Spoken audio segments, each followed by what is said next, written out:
បាទសួស្តីមួយទាំងអស់គ្នាបាទខ្ញុំបាទពីបរិវត្តមួយបាទនេះធ្វើវីដេអូបង្ហាញជូនមួយជាមួយនឹង Yamaha Air6 បាទ010បាទម៉ូតូមានពុនត្រឹមត្រូវបាទពុនពេញម្ចាស់ដើមបាទទឹកថ្នាំស៊ីនម៉ាស៊ីនសំណុំដែលប៉ះសោបាទម៉ូតូមូលបាទគីឡូតិចមួយណាបាទចាប់អារម្មណ៍អីឆាតមកបានមួយបាទអេតាម៉ូតូគឺធានាឲ្យម៉ូតូស្អាត010បាទម៉ាស៊ីនប្រព័ន្ធភ្លើងធានាជូនបងប្អូនបាទអេតាលះបាក់ញងថ្មីបាទបកកង់ឲ្យនៅស្អាតបាទផ្លាកលេខបាទធ្វើ2025ផ្លាកលេខបាទទៅធ្វើទេបងប្អូន25ខែ8ទៅមិនតាន់បាន1ឆ្នាំទេបាទអេមកមួយបាទស្អាតណាស់បាទជាតិមកបាទ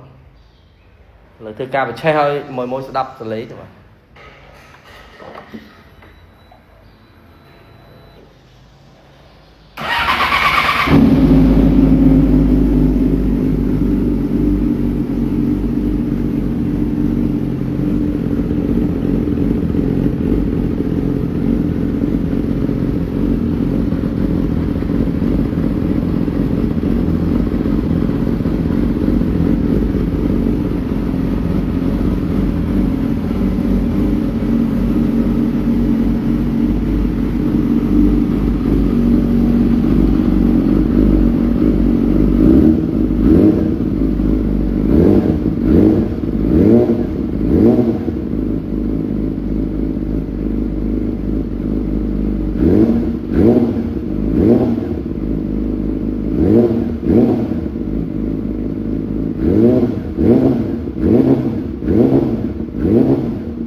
ជាតិមួយបាទអរគុណច្រើនជំរាបលា